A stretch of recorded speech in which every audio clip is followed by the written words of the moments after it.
Every day you wake up thinking you're in control, that you choose what to say, what to feel, what to believe. But the truth is, you're not as free as you think, because beneath your conscious mind, there are invisible forces, quiet, powerful, ancient, shaping everything you do.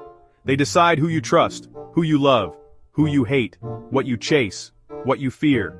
They are not gods or fate. They are psychological currents, running silently beneath the surface of your thoughts. And every single human being is being moved by them. Psychologists once believed humans were rational, creatures of logic and reason, but science proved otherwise. We don't act from reason, we act from influence, we act from emotion, we act from the unseen programs written into our subconscious minds.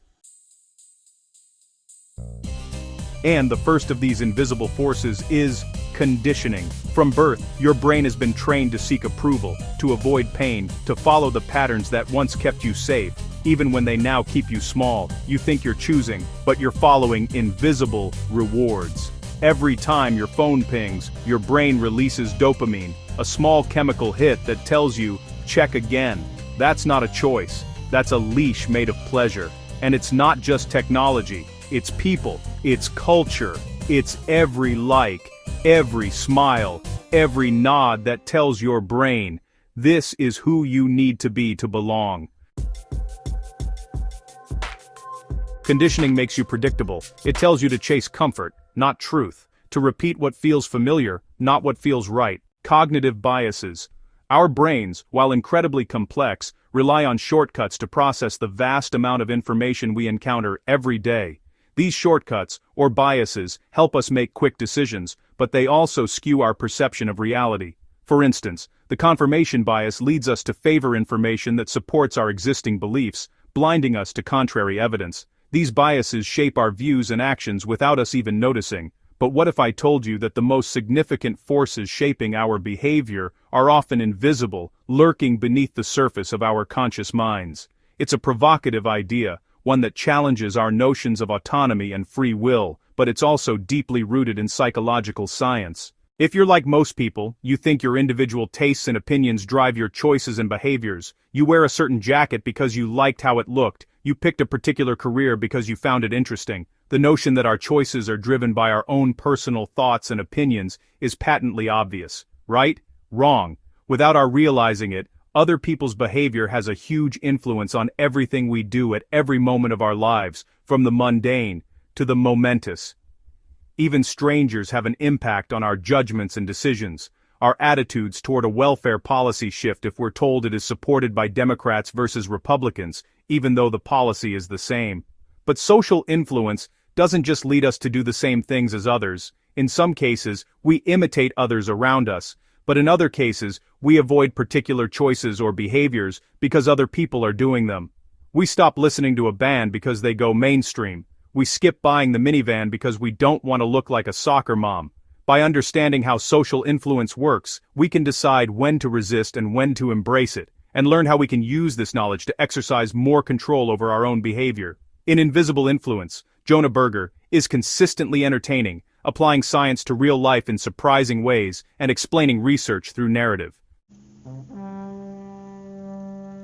The second force is social conformity. You think your opinions are your own, but the mind is built to mirror. In a group, humans synchronize posture, tone, belief. We copy because isolation once meant death. To survive, you had to belong. Even now, your brain feels physical pain when you're socially rejected. That's why you agree when you want to say no. That's why you smile when you want to scream. That's why you hide your truth to protect your place in the tribe.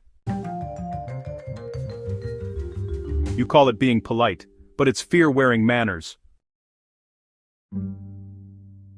The third invisible force, ego. You think your ego is vanity, but it's survival. It's the psychological armor your mind builds to protect you from shame. The ego will do anything to maintain its image, deny mistakes, blame others, rewrite memories, just to keep your story intact. You think you're being honest with yourself, but you're not.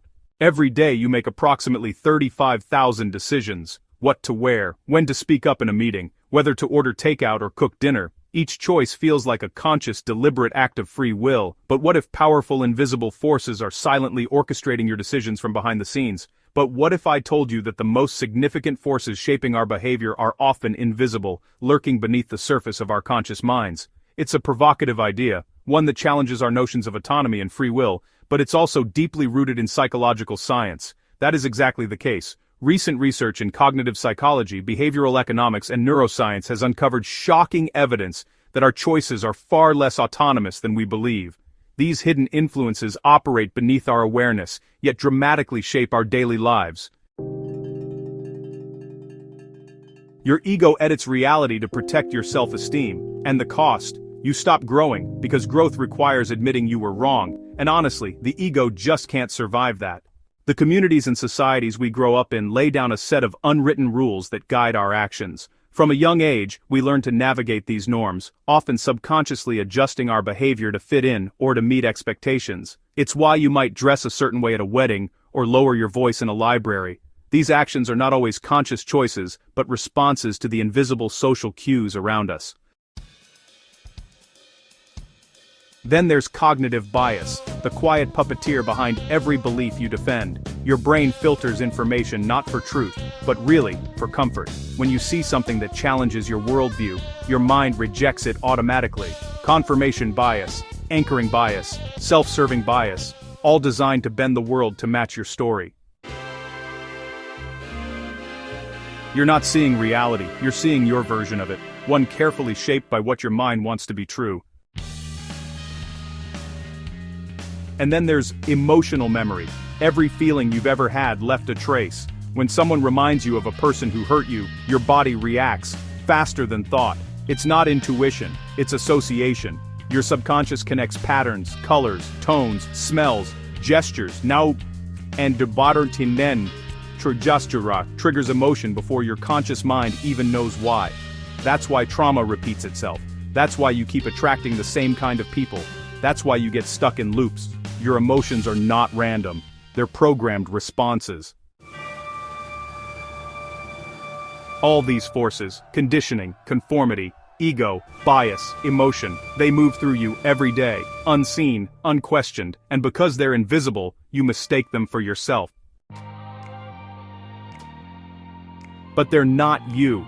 They're scripts written by evolution, by culture, by experience. You just play the role, until you start to wake up. Awareness is the moment you stop being the puppet and, actually see the strings. It's not easy. It means confronting just how much of your life has been lived on autopilot. But awareness doesn't control you. It frees you. Because honestly, the second you see the force, it loses its power. That's how you begin to take your mind back. Every pause before reacting, every question instead of just making an assumption, every moment you say, "This isn't me, this is my conditioning." That's freedom, that's consciousness. Human behavior looks simple from the outside, but inside, it's a web of biology, psychology, history, emotion. You can't control the invisible forces completely, but you can see them, you can understand them, and once you do, you can choose something greater. That's what awareness really is. Not perfection, but permission. Permission to stop reacting and start directing. Because when you see the forces, you stop being moved by them. You start moving yourself. You are not just a product of your mind, you are the awareness behind it. And the more you understand what controls you, the more control you truly have.